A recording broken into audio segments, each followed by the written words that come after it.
ನಾಳೆ ನೀನು ಹೋಗಿ ಕ್ಷಮಾಪಣೆ ಕೇಳಕ್ಕೆ ರೆಡಿ ಆಗಿದ್ಯಾ?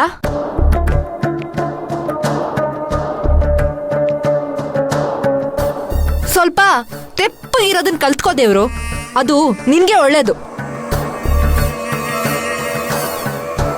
ಇಲ್ಲಿ ಅವ್ರು ಬಂದಿರೋದು ಒಬ್ರ ಮೇಲೆ ಒಬ್ರು ಕೆಸರು ಎರ್ಚಾಡೋದ್ಕಲ್ಲ. ನಡೆದಿರೋ ಘಟನೆ ಆಕಸ್ಮಿಕವಾಗಿದೆ. ಅದ್ರ ಪೂರ್ವಪರ ಏನು ಅಂತ ಎಲ್ರಿಗೂ ಚೆನ್ನಾಗಿ ಗೊತ್ತಿದೆ. ನೋಡಿ, ನಾವಿನ್ನೂ ಹೆಚ್ಚಿನ ಹೊತ್ತು ಇಲ್ಲೇ ಇದ್ರೆ ಮಾತಿಗೆ ಮಾತು ಬೆಳೆಯುತ್ತೆ. ಅಣ್ಣ ಮನೇಂದ್ರ, ನಿನಗೆ ಅವಮಾನ ಮಾಡಬೇಕು, ನಿನ್ನ ಮನಸ್ಸಿಗೆ ನೋವು ಮಾಡಬೇಕು ಅನ್ನೋ ಉದ್ದೇಶ ಇರಲಿಲ್ಲಪ್ಪ. ಪದ್ಮಿನಿ ವಿಚಾರದಲ್ಲಿ ಹಿಂದೆ ಏನೇನಾಗಿತ್ತು ಅನ್ನೋದು ನಿಮ್ಮೆಲ್ರಿಗೂ ಚೆನ್ನಾಗೇ ಗೊತ್ತಿದೆ. ಆ ಕೋಪದಲ್ಲಿ ನಾನು ಹೆಚ್ಚು ಕಮ್ಮಿ ಮಾತಾಡ್ಬಿಟ್ಟೆ.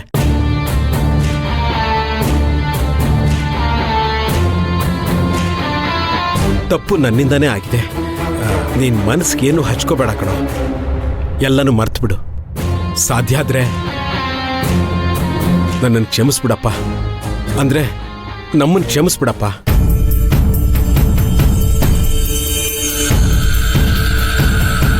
ಏನೋ ಸೂರ್ಯವಂಶದ ಸೊಸೆ ಏನೂ ಮಾತಾಡ್ತಾನೆ ಇಲ್ವಲ್ಲ? ಯಾಕಮ್ಮ ನೀನೇನು ಮಾತಾಡೋದೇ ಇಲ್ವಾ? ಆಡಿದ ಮಾತು ಅಳಿಸೋದಕ್ಕಂತೂ ಆಗಲ್ಲ. ಕೋಪಕ್ಕೆ ಬುದ್ಧಿ ಇಲ್ಲ ಅಂತ ನಿಮ್ಮೆಲ್ರಿಗೂ ತುಂಬಾ ಚೆನ್ನಾಗಿ ಗೊತ್ತಿದೆ. ನಾನು ವಯಸ್ಸಲ್ಲಿ ಚಿಕ್ಕೋಳು. ನನ್ನ ಬಾಯಿಂದ ಆ ಮಾತುಗಳು ಬರಬಾರ್ದಾಗಿತ್ತು. ಎರಡೂ ಕುಟುಂಬಗಳು ಒಂದಾಗಬೇಕು ಅನ್ನೋ ಯೋಚನೆಯಲ್ಲಿ ನೀವಿದ್ದೀರ. ಆದರೆ ಮತ್ತೆ ಆ ಕುಟುಂಬಗಳ ಮಧ್ಯೆ ಸಮಸ್ಯೆಗಳು ಬಂದ್ರೆ ಅನ್ನೋ ಭಯದಲ್ಲಿ ನಾನಿದ್ದೀನಿ. ನನ್ನ ಲೆಕ್ಕಾಚಾರನೇ ತಪ್ಪಿರಬಹುದು. ದಯವಿಟ್ಟು ನಾನು ಆಡಿದ ಯಾವ ಮಾತನ್ನು ಮನ್ಸಿಗೆ ಹಚ್ಕೋಬೇಡಿ.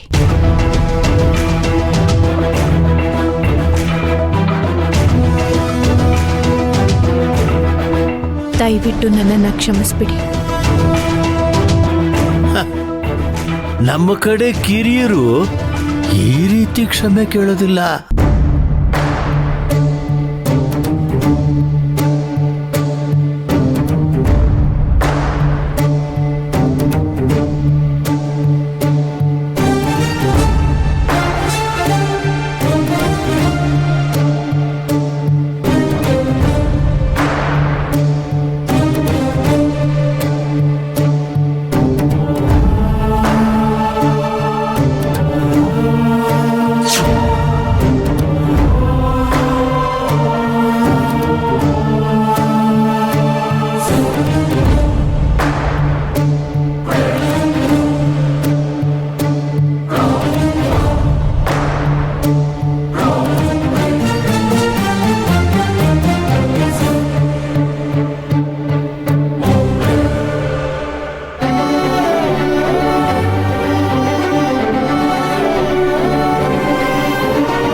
ನೀವು ಹಿರಿಯರು, ಎಲ್ಲ ತಿಳಿದೋರು. ನಾನು ಆಡಿದ ಮಾತು ಅಕಸ್ಮಾತ್ ನಿಮ್ಮ ಮನಸ್ಸಿಗೆ ನೋವು ಮಾಡಿದ್ರೆ ನನ್ನನ್ನು ನಿಮ್ಮ ಮಗಳು ಅನ್ಕೊಂಡು ದಯವಿಟ್ಟು ಕ್ಷಮಿಸ್ಬಿಡಿ.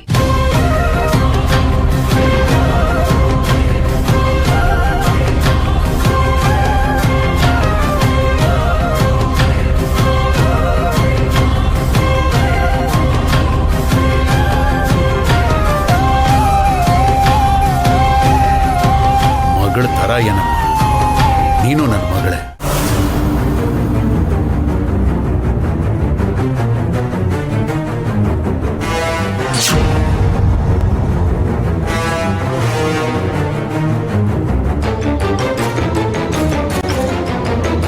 ನಾಗೇಂದ್ರ, ಮೊದಲು ನೀನು ಹೇಗಿದ್ದೆ? ಈ ಮನೆಗೆ ಬರಬೇಕಾದ್ರೆ ನಿನ್ನ ಗುಣ ಹೇಗಿತ್ತು? ಈಗ ಎಷ್ಟು ಬದಲಾಗಿದೆಯಾ? ಹಾಗಂತ ನಾವು ಹಳೆದನ್ನೆಲ್ಲ ಇಟ್ಕೊಂಡು ನಿನ್ನ ಮೇಲೆ ಹಾಗೆ ಸಾಧಿಸ್ತಾ ಇದ್ದೀವ? ಇಲ್ಲ ತಾನೆ. ನಾನು ಹಾಗೆ ಬದಲಾಗಿದ್ದೀನಿ. ದಯವಿಟ್ಟು ಅರ್ಥ ಮಾಡ್ಕೋ. ನೀವೇನ್ ಕ್ಷಮೆ ಕೇಳೋದ್ರಿಂದ ಸಣ್ಣವರಾಗೋದಿಲ್ಲ.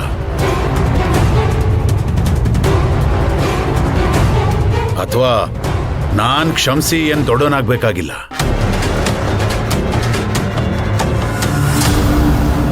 ಕುಟುಂಬ ಅಂದ್ಮೇಲೆ ಈ ತರದ್ ಮಾತು ಬರ್ತಾ ಇರುತ್ತೆ, ಹೋಗ್ತಾ ಇರುತ್ತೆ. ನೀವಿಬ್ರು ದಯವಿಟ್ಟು ಇದನ್ನೆಲ್ಲ ಮರ್ತ್ಬಿಡಿ. ನೀವೀ ಮನೆಗೆ ಸಂತೋಷವಾಗಿ ಬರಬೇಕಾಗಿತ್ತು.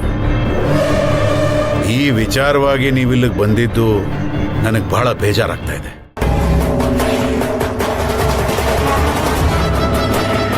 ಕೆಟ್ಟ ಗಳಿಗೆ ಏನೋ ನಡೆದೋಯ್ತು, ಬಿಟ್ಬಿಡಿ. ಹೇಗಿದ್ರು ನೀವಿಬ್ರು ಬಂದಿದ್ದೀರಾ, ಬನ್ನಿ ಎಲ್ರೂ ಒಟ್ಟಿಗೆ ಕೂತ್ಕೊಂಡು ಊಟ ಮಾಡೋಣ. ಇಲ್ಲಪ್ಪ, ಇವತ್ತು ಬೇಡ, ಮುಂದೆ ಯಾವತ್ತಾದ್ರೂ ಬರ್ತೀವಿ. ನೋಡಮ್ಮ, ಈಗ ನೀನು ಹಾಕಿದ ಕಣ್ಣೀರು ಪಶ್ಚಾತ್ತಾಪದಿಂದ ಹಾಕಿದ್ರೆ ಪರವಾಗಿಲ್ಲ. ನಿನ್ನ ಮನಸ್ಸು ನೊಂದ್ಕೊಂಡು ಕಣ್ಣೀರು ಹಾಕಿದ್ರೆ ನನ್ನನ್ನು ಕ್ಷಮಿಸ್ಬಿಡು.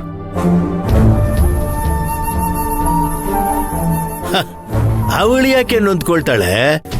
ಅವಳೀಗ ಸೂರ್ಯವಂಶದ ಸೊಸೆ ಇರ್ಬೋದು, ಆದ್ರೆ ಅವಳ ಮೈನಲ್ಲಿ ಹರಿತಾ ಇರೋದು ನಾಗವಂಶದ ರಕ್ತ.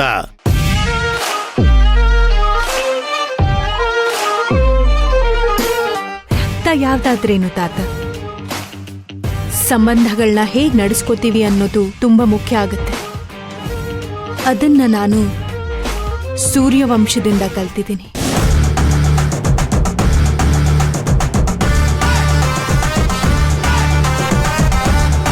ನಾನು ಸೂರ್ಯವಂಶದ ನೆರಳಲ್ಲಿ ಬೆಳೆದೋಳು. ಅದ್ರ ಬಗ್ಗೆ ನನಗೆ ಹೆಮ್ಮೆ ಇದೆ. ಬರ್ತೀವಿ.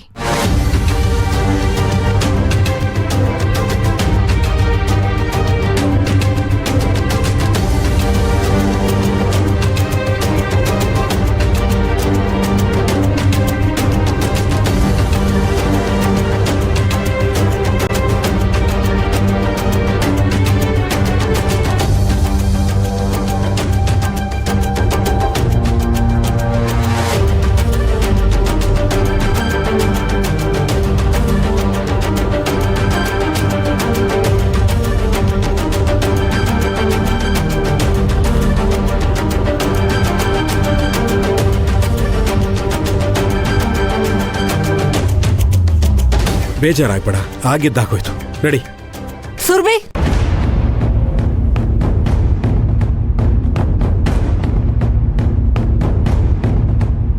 ಬೇಜಾರ್ ಮಾಡ್ಕೋಬೇಡ ಸುರ್ಬಿ.